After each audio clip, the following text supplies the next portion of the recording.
Extrait de Réussite scolaire, j'aide mon enfant.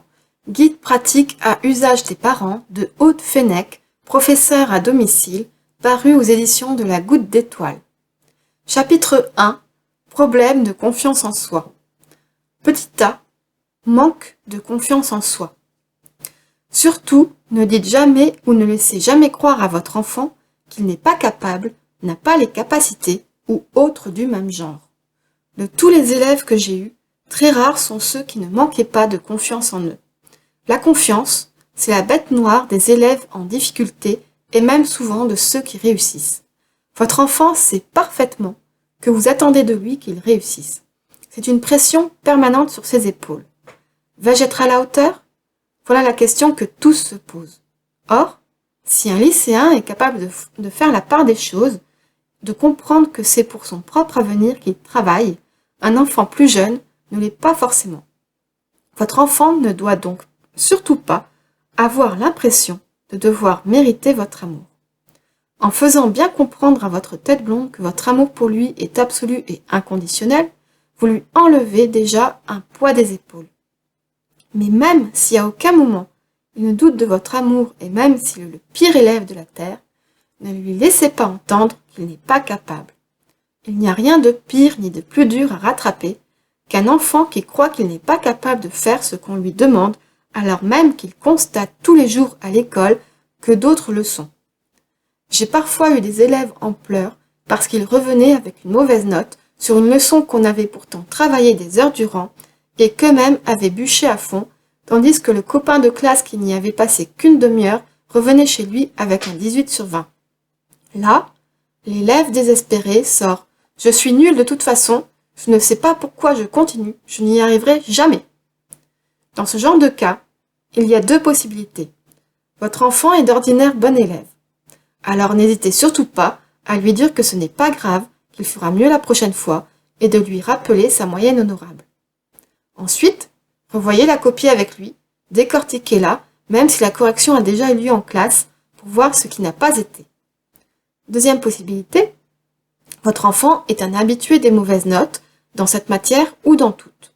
Le problème de confiance en soi est alors bien plus légitime et bien plus difficile à évacuer. Évitez de lui dire que ce n'est pas grave et qu'il fera mieux la prochaine fois, car s'il ramène le même genre de notes par la suite, ce sera encore plus dur. Commencez par le calmer. Dites-lui que ce n'est qu'une note et que ça ne reflète pas son intelligence ou ses capacités, qu'il n'est donc pas nul et que vous êtes conscient de l'effort et de l'investissement fourni. Puis, revoyez avec lui la copie en faisant une correction positive, c'est-à-dire en regardant ce qui a été bien fait. Regarde, tu vois, là tu as eu juste, c'est très bien. Une simple petite phrase comme ça peut beaucoup aider. Ne pas hésiter à souligner le fait que la présentation est réussie quand c'est le cas. Si vous vous y connaissez un peu dans la matière, ciblez les erreurs d'étourderie. Rares sont les copies qui n'en ont pas.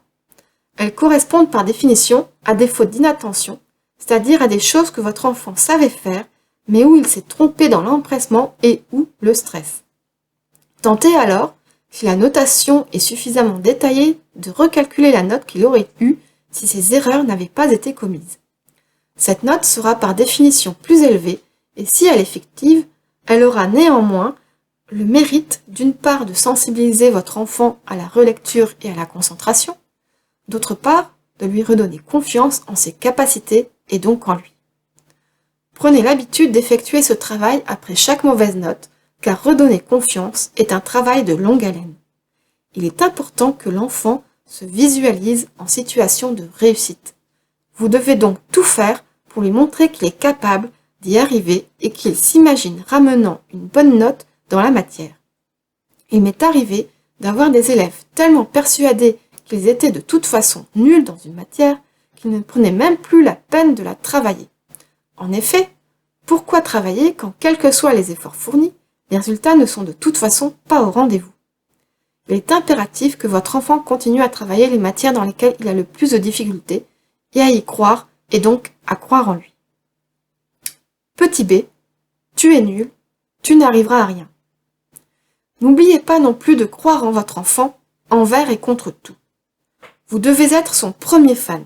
Attention, pas son serviteur, vous restez le parent.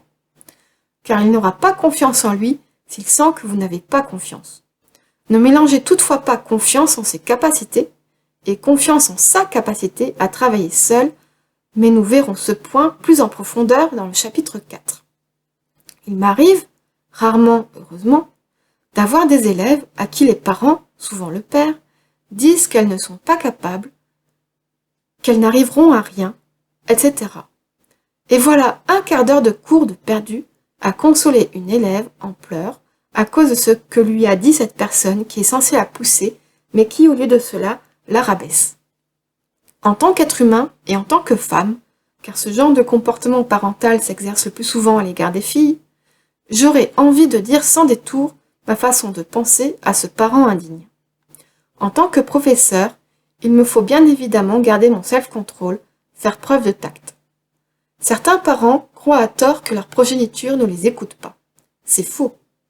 Quand un parent dénigre son enfant, lui dit qu'il n'est pas capable, l'enfant entend, écoute, retient, pire, y croit. Votre enfant croit en vous, envers et contre tout, simplement parce que vous êtes son parent. Si vous tenez ou avez tenu ce type de discours à votre ou vos enfants, faites marche arrière et changez radicalement votre façon de voir votre enfant et de communiquer avec lui, car il s'agit là de comportements parentaux toxiques pour les enfants et ces phrases dans la bouche d'un parent peuvent s'apparenter à de la maltraitance psychologique. Si le parent toxique est votre conjoint, faites-le changer et parlez avec votre enfant pour lui faire comprendre que ce qu'on lui a dit était faux et qu'il ou elle n'était pas nul. Petit c. Excès de confiance en soi. C'est rare, mais il existe chez certains adolescents un excès de confiance en soi. À quoi reconnaît-on ces élèves? Ils disent souvent avoir compris leur leçon, mais quand on creuse, on s'aperçoit que tel ou tel point, voire la leçon complète, n'est en réalité pas comprise. Cela peut être un indice, mais ne suffit toutefois pas à révéler un excès de confiance.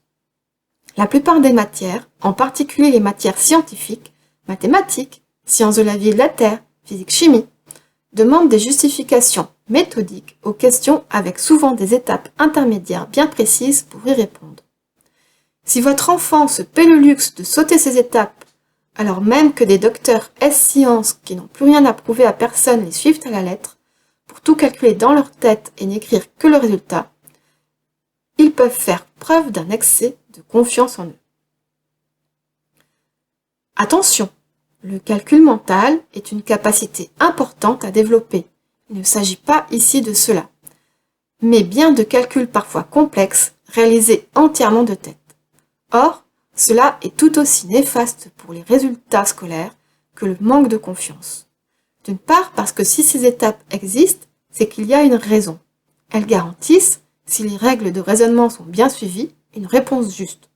De fait, à vouloir sauter trop d'étapes, voire toutes, l'élève est absolument certain d'avoir faux tôt ou tard. Il lui arrivera également de tomber juste, surtout s'il est effectivement un habitué de cette gymnastique mentale, mais l'exactitude de ses résultats restera en équilibre instable. D'autre part, ces étapes sont demandées et attendues par les professeurs qui enlèvent des points lorsqu'elles n'apparaissent pas, justement pour remettre dans le droit chemin des élèves récalcitrants. Vous devez donc veiller à ce que votre enfant descende du piédestal sur lequel il s'est lui-même mis, si tel est le cas. Attention, sans passer ni même frôler le point B de ce chapitre que nous venons d'aborder, et à ce qu'il suive les méthodes de résolution d'exercices apprises en cours avec toutes les étapes nécessaires.